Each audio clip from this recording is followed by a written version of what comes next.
यहाँ दुवैजनालाई धेरै धेरै स्वागत छ। Thank you thank you so much. यहाँसँग हामीले धेरै कुराकानी गरिसकेका छौँ, चलचित्रको बारेमा पनि हामीलाई धेरै कुराहरू थाहा भइसकेका छ होइन। हजुर। र आज चाहिँ यहाँ नयाँ ठाउँमा जानुभएको छ, मलाई चाहिँ त्यसको जिज्ञासा अलि बढी लाग्यो। इन्द्रेणी यहाँ जानुभएको थियो होइन, सो कस्तो रह्यो यहाँहरूको इन्द्रेणीको यात्रा? म इन्द्रेणीको त के भनेर त्यो तारिफ गर्ने त्यो ठाउँै छैन क्या। यस्तो हाम्रो लागि त होइन एउटा सौभाग्यको कुरा नै थियो कि इन्द्रेणीमा जानु नै। त्यस्तो ठुलो प्लेटफर्म हामी जानलाई, देववाणीको प्रमोसन गर्न नै हाम्रो ठुलो त्यसको है त्यहाँभन्दा हामीले भन्ने ठाउँै छैन क्या। यति खुसी भएको छु म त्यहाँ बसेर है। रमाइलो भयो, रमाइलो गऱ्यौँ, गाना गायौँ। हाम्रो कुन्दनजीले पनि गाउनु भयो नेपाली गाना। एक्सपेक्टेसन भर्सेस रियालिटी जस्तो केही भयो त्यो? जति आशा बोकेर जानुभएको थियो एकदम त्योभन्दा धेरै नै राम्रो भी ज्यादा एक्सपेक्टेशन से भी बहुत ज्यादा। और आज तक नेपाल में मतलब मुझे बहुत ज्यादा एंजॉय किया मैंने वहाँ पे। फर्स्ट टाइम ऐसा लगा, पहले तो थोड़ा सा मैं नर्वस हो रहा था कि ये बोलते वहाँ ऐसे होगा वैसे, कुछ नहीं। मुझे तो इतना एंजॉय किया, इतना हम लोग रिलैक्स थे। और उसमें जो दाई थे वो कृष्णा दाई, वो तो जबरदस्त, मतलब बहुत अच्छे इंसान है। और बहुत एंजॉय किया हमने, और उस शो को भी हमने बहुत एकदम मस्त एंजॉय किया, पूरी हमारी देववाणी की। आपने देखा था वो सीरियल? हाँ, मैंने जाने के पहले 1-2 दिन पहले किसी ने बोला था उसमें जाना है ना, तो उसको YouTube पे सर्च करके मैंने देखा। तो मुझे उस समय लगा ये गाना जो हो रहा है मैं कैसे गाऊंगा, फिर सब तो वहाँ पे मतलब उसी हिसाब से गा रहे थे ना। लेकिन आज गया तो एकदम भी बिल्कुल ऐसा नहीं लगा कि मैं पहली बार गया हूँ या फिर वहाँ के लोग जैसे नहीं जानते। सबने इतना प्यार दिया, इतना अच्छे से सबने बहुत मोटिवेट किया। मेरे को तो 2-3 सॉन्ग, एक हिंदी भी गाना गवाया, एक नेपाली हमारी फिल्म का भी गाना गाया। लोकगीत गाए कि नहीं? लोकगीत भी गाया, साथ में गाया वो क्लैपिंग करके पान को पात वाला गा दो। हाँ, पान को पात गा क्या दो, सबके साथ गाया था वो। अभी भी गा दो ना, तो वो गाना गाओ ना, मैं तुमको साथ दूंगा मतलब। मैंने सिखाया था। आप भी गाएंगे ना, आप स्टार्ट कीजिए। हाँ, तो आप गाओ, मैं साथ में गाऊंगा। नहीं, अकेला मतलब ऐसे गाना नहीं था, वहाँ सब लोग ग्रुप में गा रहे थे ना, तो उसमें पानको पात माया तिमलाई सम्झन्छु दिनको रातमा च्याङ्दी लाला, माया तिमलाई सम्झन्छु दिनको रातमा च्याङ्दी लाला। और उसके बाद पान को पात। ला अब दूसरा। आपने नेपाली गीत कौन सा बहुत ज्यादा सुना है? वो बहुत गा दिया मैंने, सब इंटरव्यू में वही सॉन्ग गाता हूँ। वायरल है वो सॉन्ग तो। ओ प्योंदे न भंदे भंदे हो ना, प्योंदे न भंदे भंदे पिलायो साथीले, माचो भनी भरोसा दिलायो साथीले, दिलायो साथीले। किसका गीत है, आपको पता है? पता तो नहीं है लेकिन सॉन्ग बहुत अच्छा है। कहाँ सुना था आपने पहली बार? इंडिया में सुना था। हाँ, 2-3 साल मतलब जब ये सॉन्ग आया था तभी सुना था। उसमें इंडिया में भी टिकटॉक था, तो उसमें बहुत ये सॉन्ग चलता था। अच्छा उससे बाद कोई और नेपाली सॉन्ग आपको पता है? उसके पहले एक सुना था, मैं वहाँ शूट करने जाना चाहता था मुस्तांग में, भंचू आजा, वो सुना था। वो गा सकते हो? एक लाइन ही। हाँ, भंचू आजा मनका कुरा सुन्छौ भने तिमी,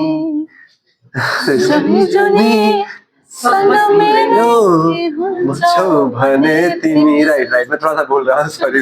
लेकिन वो सॉन्ग भी मेरा ना, वो उसका लोकेशन देखा था, वाव लोकेशन था उसका। वहां मैं शूट करने गया था अपनी भोजपुरी फिल्म को लेके, तो वो सॉन्ग मैंने तब देखा था। बहुत अच्छा कैसा लगा आपको ओवरऑल नेपाल? अरे ऑसम। अब तो इतने तारीफ करता हूँ ना मैं, लोग लगता है जानबूझ के कर रहा है फिल्म प्रमोशन के लिए, इसलिए मैं अब नहीं, बहुत अच्छा है नेपाल, सब लोग बहुत लविंग है। और यहाँ का प्लेस तो ऐसा है कि मतलब हर प्लेस ही दिल में उतर गया है मुझे। मैं जब भी वहां पे ज्यादा टेंशन में होता हूँ ना, मुंबई की लाइफ क्या है ना, बहुत रश और भागदौड़ इतना है, टफ है सब चीजों में, तो रिलैक्स के लिए तो नेपाल बेस्ट है। मैं तो सबको बोलूंगा दुनिया में एक बार कहीं जाओ या मत जाओ, नेपाल जरूर जाओ। कितने बार हो गए आप नेपाल आए? गिनती नहीं है। मतलब हंड्रेड्स ऑफ टाइम में हो गया मेरा। हाँ, सच में। पहले कब आए थे आप? मैं सबसे पहले आया था आई थिंक 2013 में। हाँ, 2013 में आया था। उस समय मैंने पहला म्यूजिक वीडियो किया था, उसी म्यूजिक वीडियो के लिए आया था। तो वो भी हिंदी सॉन्ग था, हमारा इंडिया के फेमस सिंगर है जावेद अलीम का सॉन्ग था। उसमें यहाँ की हमारी को एक्ट्रेस थी सारिका घिमिरे, वो भी आई थिंक अब सिंगर है। वो मेरे को एक्ट्रेस थी उसमें, बहुत अच्छा सॉन्ग वो भी हुआ था। तो 2013 में आया था, तब से मैं कंटिन्यू बैक टू बैक आ रहा हूँ। सो आप इतने हैंडसम को क्या आके आपको माँ ने जन्म दिया है। हाँ, वो तो मेरी माँ बताएगी। मैं पूछ के बताऊंगा नेक्स्ट टाइम। लेकिन नहीं, ऐसा नहीं है। क्या होता है ना, हैंडसम तो हर इंसान होता है, लेकिन जब ऐसा प्यार, ऐसा माहौल मिलता है ना, तो अपने आप ही अंदर से हैप्पीनेस ना इंसान को अपने आप खूबसूरत बना देता है, अच्छा बना देता है। चेहरे की शाइनिंग उसके अपने आप बढ़ जाती है। कई बार यही चेहरा टेंशन स्ट्रेस में खत्म ही हो जाता है। आदमी बोलता है क्या हो गया, तो वो क्या होता है, ये आप लोगों का प्यार है, हैप्पीनेस है, तो और मुझे अंदर से खुशी होती है। आप बता सकते हो कितने लड़की ने आपको प्रपोजल? नहीं, वो तो ये अभी वो फिल्म का देववानी का बताऊं या लड़कियों का बताऊं? लड़कियों का बताइए। कमेंट देखते हो आप? हाँ, कमेंट देखता हूँ कभी-कभी, मुझे बहुत अच्छा लगता है। और वही तो एक मोटिवेट करता है। देखिए लाइफ में क्या है, जब हम न्यू कमर्स होते हैं और हम लोग जब अपने लाइफ को स्टार्ट करते हैं, किसी फील्ड में अपना करियर एस्टेब्लिश करना चाहते हैं, तो उस जगह पे जब ऐसे पॉजिटिव कमेंट्स आते हैं तो वो देख के मोटिवेशन मिलता है। वो किसी का भी हो, लेकिन वो आगे बढ़ने में ना बहुत हेल्प करता है आपको। कई चीजें होती है जो आदमी नेगेटिव कमेंट से भी डिमोरलाइज हो जाता है, क्योंकि क्या उतना माइंड सेट नहीं होता है ना वैसा। तो वो कमेंट्स तो मुझे आगे बढ़ने के लिए बहुत प्रेरित करते हैं। तो उसके लिए सबको बहुत बहुत धन्यवाद। पर्टिकुलर किसी एक को नहीं बोल रहा हूँ, लेकिन आप लोगों के प्यार, स्नेह, सम्मान के लिए दिल से धन्यवाद। मतलब मेरे पास शब्द नहीं है कि मैं इस चीज का किस चीज से बयां करूं मैं आप लोगों के साथ। तपाईँ भनिदिनुहोस् कि इन्डियन हिरोलाई कति गाह्रो हुँदो रहेछ फिल्ममा खेलाउनलाई? कतिको नखरे छ क्या उहाँको? Oh my God. नखरा तो बहुत है। डायरेक्टर को आज तक गुस्सा रहता है। पाल उयो गर्नै सकिँदैन है। मैले भनिदिउँ खोलिदिउँ बोलाएको थिएँ। मलाई गाह्रो छ उसलाई भन्ने है। के गाह्रो छ? मैं खोलूं फिर तो? लाइक दैट भनेको बोलो। तिम्रो यहाँको दिमाग हुन्छ नि त्यो डिमान्ड इन्डियामा तो केही छैन, लेकिन क्या होता है कई बार। हाँ बताओ। इन्डियामा त्यो त्यस्तै हुँदैन रहेछ क्या सुटमा। जस्तै अब के अरे सक्स पनि बिहान लगाएको बेलुका भोलिपल्ट त नलाउँदै नधुने टाइपको, फ्याँकी दिने टाइपको त्यस्तो त्यो उता त्यस्तो हुँदो रहेछ। तर हामी नेपालले अलिकति हाम्रो चाहिँ इन्डस्ट्री त्यस्तो अलिकति त्यस्तो छैन नि त। हामी त धुइधाइ गरेर यता हुन्छ नि, एक दुईपल्ट यो एक चीज ना, ये सॉक्स पर हटा के एक चीज तुम भी ये बोलो कि तुमने राजस्थान में शूट किया, तुम्हें कैसा ट्रीटमेंट मिला, दिल से बताना। वो ये तो अच्छा था, मैंने बोला इनके साथ हाँ। इनका एक कपड़े उठाने से लेके इनको एक एक चीज को केयर करने के लिए 3 लड़कियां अलग से थी इनकी पर्सनल उसमें। और इतना इनके लिए तो मतलब मैं नहीं बोलूंगा ना इंडिया में लाके मैंने क्या किया था। अब उसका मैं कुछ चीजें बोलता हूँ। आपका वो खुलाया उधर का ऐसा था, इससे तो मैंने ऐसा डिमांड कुछ नहीं किया। वो मेरे बाबू देख ज्यादा गुस्सा रहते हैं मेरे सामने, ज्यादा हीरो मत दिखाया करो। वो ऐसे ना बोल दाई आप रहने दो, ठीक है। मैं कुछ चीजें होती है तो मैं फिर दाई को कुछ नहीं बोलता हूँ, फिर मैं खुद से सब मैनेज करता हूँ। लेकिन नहीं, इन्होंने मुझे हर जगह सपोर्ट किया और हर चीजों में। इवन हमारे प्रोड्यूसर सर ने भी, हमारी प्रोड्यूसर मैम ने भी, उन लोगों ने भी मुझे कहीं भी किसी चीज का कोई कमी नहीं होने दी। और वो तो नोक झोंक है, प्यार से चलता रहता है। झगड़ा कितना होता था आप लोगों का? और ऑफ स्क्रीन है ऑफ स्क्रीन तो ढेरे झगड़ा भयो यार। सीन में इस बात पे ये क्या बोलती है ना गुस्सा, क्योंकि क्या है मेरा भी दिमाग हैम्पर ही रहता है कई बार और सब बातों को लेके। और ये हैम्पर होती है ना, फिर वो मैं बर्दाश्त ही नहीं कर पाता, फिर फट जाता हूँ मैं। तो इसलिए हम दोनों का यही है कि सेम वो मिलता है। ये भी गुस्सा होती है ज्यादा, मैं भी होता हूँ ज्यादा, तो हम दोनों एक जगह तो नहीं रह सकते कभी भी। आप लोग ने नहीं एक दूसरे से बात बंद किए कि नहीं? हुआ है कई बार, 2 महीने 1 महीने कभी। बाप रे। लास्ट टाइम बहुत बार हुआ है कि हमारा ऐसा होता है ना, जैसे ये कोई मैसेज कॉल, जैसे इंडिया जाता हूँ तो ये काम से करती है, फिर मैं भी काम से जवाब देता हूँ, फिर मैं भी नहीं करता हूँ कभी भी। तो हमारी बातचीत ऐसे नहीं होती है। लेकिन वैसे नहीं है, दिल में हम लोगों के लिए एक फ्रेंड, एज अ फ्रेंड हमेशा एक दूसरे के लिए रेस्पेक्ट है और वो हमेशा रहेगा। जब तक मैं लाइफ में जीऊंगा इनके लिए हमेशा वो दिल में रेस्पेक्ट रहेगा। हम लोग पहली बार कब मिले थे? इसी फिल्म के लिए मिले थे। हाँ। इस फिल्म के लिए फर्स्ट टाइम त्योभन्दा पहिला कुरा भएको थियो है। बात हुआ था एक बार, मैंने बोला पता नहीं था ना वैसे ही। हाँ, बात हुआ था। मुझे याद आया ये इस फिल्म को लेके मुझे बाबू देवी ने एक बार मुझसे डिस्कस किया था ना, तो इनका इंस्टाग्राम पे मुझे मैसेज आता, तो मुझे पता नहीं था कि she is actress and all. तो इन्होंने अपनी आइडेंटिटी छुपा के भी बात की थी, नहीं वो नहीं है। तो फिर मुझे लगा कि हाँ ठीक है, कोई होगा, बहुत बात करते हैं लोग, तो कोई होगा उसमें नेपाल से। प्रोफाइल चेक किया था आपके साथ, तो ऐसा ही नहीं। हाँ, इन्होंने मेरे बारे में ना रिसर्च उधर किया होगा, इंडिया में कौन है क्या है, किसको एक्टर ले रहे हैं, तो ये इन्होंने किया था शायद। तो उस समय बात हमारी हुई थी 1-2 बार आई थिंक। उसके बाद फिर बात स्टॉप। फिर यहाँ जब बाबू दाई ने हमें इंट्रोड्यूस कराया, मीना मैडम के सामने बैठे हुए थे, तो ये आई और उन्होंने बोला she is your actress in this film Devyani. तो वहां से हम लोगों की फिर भी सेट पे भी हम लोगों की बात नहीं हुई थी। जब यहाँ जा रहे थे फ्लाइट में तो डिस्कस हुआ था एक इंसिडेंट बताइए फिल्म शूटिंग के दौरान जो एकदम अविस्मरणीय है, नोकझोंक वाला। नोक-झोंक वाला तो बहुत इंसिडेंट है, झगड़ा ही है हम लोगों का तो। और दूसरा क्या है, हाँ वहाँ का कभी को भी खुलाइए ना, दर्शक को मनोरंजन दे रहा है। वो क्या है ना, जैसे बाबूजी के साथ मैं शूट कर रहा होता था, वहाँ पे कहीं बाहर रहता था, धूप इतना डेंजर और पूरा चेहरा काला। फिल्म देखिएगा ना, सीन में आपको समझ में आएगा, फिल्म देखने जाएंगे ना, जैसे मेरे माँ बाप का, जैसे वो उसमें मार देता है विलन, तो डेथ में चिता जल रही है, उसी बीच में बाबूजी ना इधर से भी आग जल रहा है, इधर से भी, और यहाँ ऐता ऐता बसनूस, हाँ ऐसे वो ना कर लो, वो मतलब मेरे को डांट डांट के ना वही बिठा दिया। वो आगे से आता था, पूरा लेपट में ऐसे हो जाता था। त्यो त होइन त्यो हुन्छ नि बालुवामा चाहिँ खाली हाँ। खुट्टै होइन बिना चप्पल कुदेको हाँ, वो फिर वो रेत था ना, पानी, वो मतलब My वो धूप में, तो उसके अंदर ना वो पैर में कुछ नहीं पहनना, वैसे बिना चप्पल का वो रनिंग करना, और 45-47 डिग्री टेम्परेचर होता था। वो तो इतना टफ, मतलब वो टफ मेमोरी है, लेकिन इसके साथ साथ हमारी बहुत प्यारी भी मेमोरी है। वहाँ पे हमने वहाँ का सेकुआ और चटपटे बहुत मिस किया, और मैंगो का सीजन था, खूब हम खाते थे। और शाम को जब हम बैठते थे सबके साथ, तो ऐसा माहौल ऐसा क्रिएट होता था कि वो सब हमारे लिए मेमोरेबल मोमेंट रहा है। साथ में पूरी टीम बैठती थी तो एंजॉय करते थे हम लोग साथ में।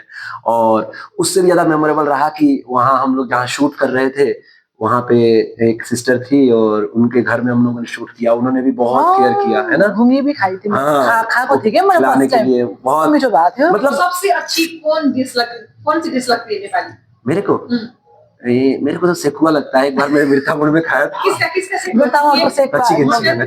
चिकन का वहाँ पे मैंने खाया था। वो चटपटे मुझे यहाँ का, मतलब नेपाल के अंदर जब भी मैं वो चटपटे में कहीं से भी ढूंढ के, मेरे साथ स्टाफ में रहता था, कहीं से भी ढूंढ के लाता था वो चटपटे। वो मुझे, हाँ मोमो तो ज्यादा पसंद नहीं है मुझे, चटपटे बहुत पसंद है। तो यहाँ यही मुझे अच्छा लगता है, यहाँ इसके अलावा मुझे कहीं नहीं। नेपाल यहाँ तो ना लड़की ही खाती है ना चटपटे। लड़की लड़का क्या अच्छा लगना चाहिए किसी को। लड़की को चटपटे बोलता है तो लड़की ना ऐसा आता है ना। थोड़ी इस इंटरव्यू में आप लोग बहुत नोक-झोंक कर रहे हैं। नहीं नोक-झोंक, अब तो क्या इतना इंटरव्यू दे दिया ना, तो अब ऐसा लगता है कि अब और मतलब फ्रैंक हो जाते हैं ना। स्टार्टिंग में कभी कभी ऐसा रहता है, लेकिन अब बात करते करते बहुत अच्छा। और आप लोग भी इतने अच्छे हैं, इतने अच्छे से आप लोग भी बात करते हैं, माहौल इतना अच्छा बन जाता है, तो अंदर से निकलता है नेचुरल। आपको नेपाली एक्ट्रेस और कौन पसंद है? आप किसको जानते हैं? मैंने बताया, मतलब लॉट ऑफ 10 टाइम्स बता चुका हूँ। प्रियंका कार्की को मैंने देखा था, मुझे अच्छा लगता था उनके साथ एक बार की काम करना, वो मुझे अच्छी लगती थी।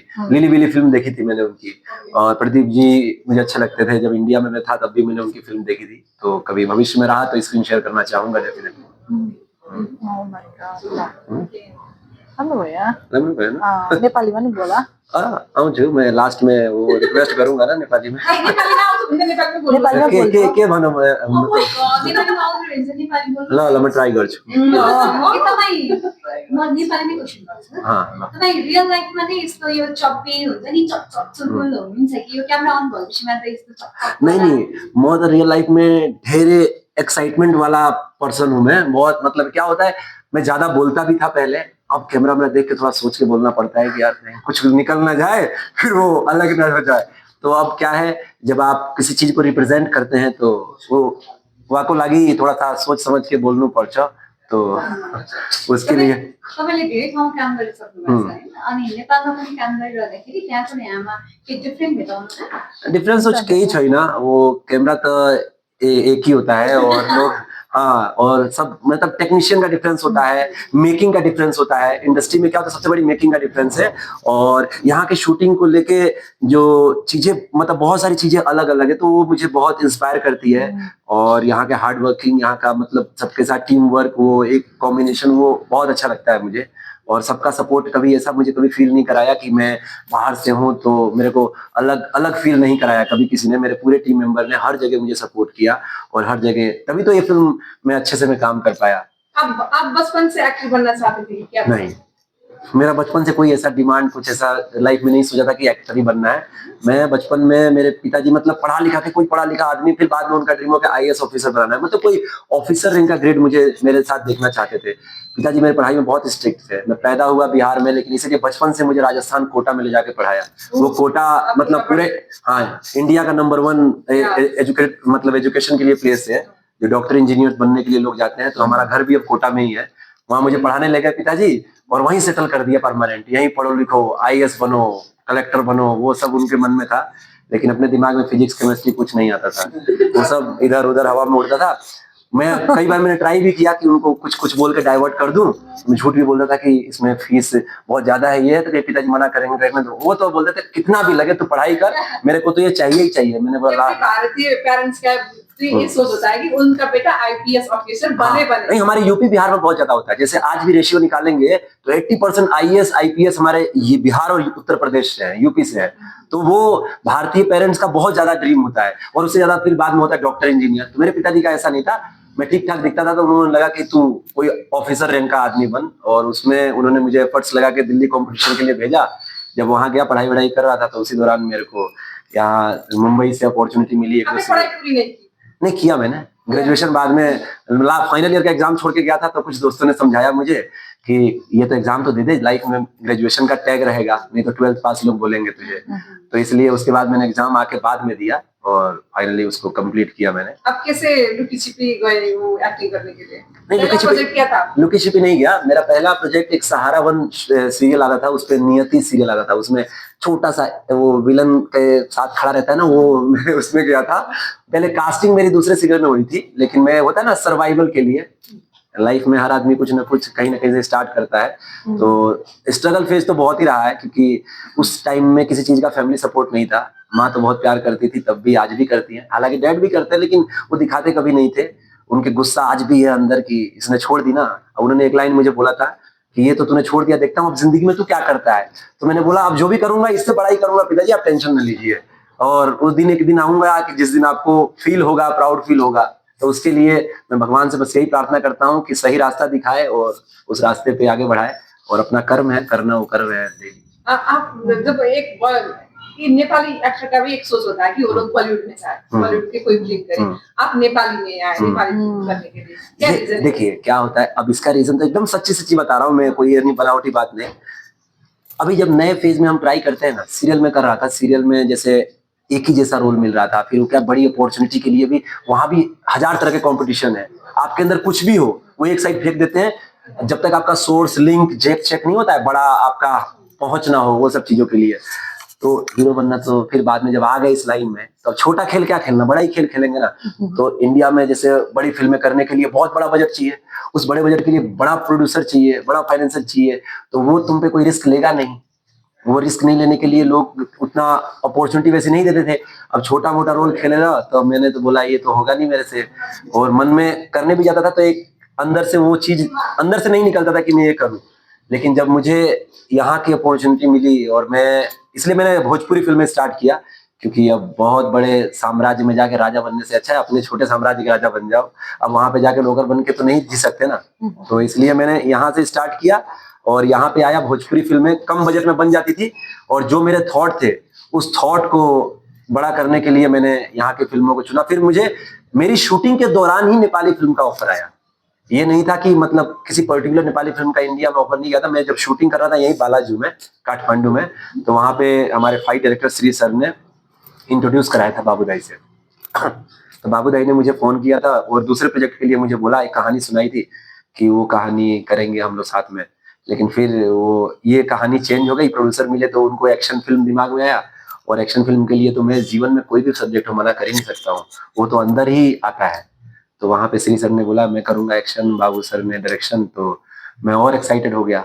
और एक्साइटेड सबसे ज्यादा इसलिए भी हुआ कि क्या होता है, किसी एक सोलो फिल्म में आपको एक्शन हीरो प्रेजेंट करते हैं, तो वहां से आपके अंदर जो भी चीजें हैं, जो मेरे अंदर था, मेरा ड्रीम था वैसी फिल्म में करना, वो मुझे करके हुआ। जैसे आपको लगता नहीं कि जिस नेपाल में अभी अभी प्रदीप, समीर, अनमोल, पॉल ये उड़ा रहे हैं, दर्शक थोड़ी सी बाइस हो जाएंगे, ऐसा डर लगता ही नहीं?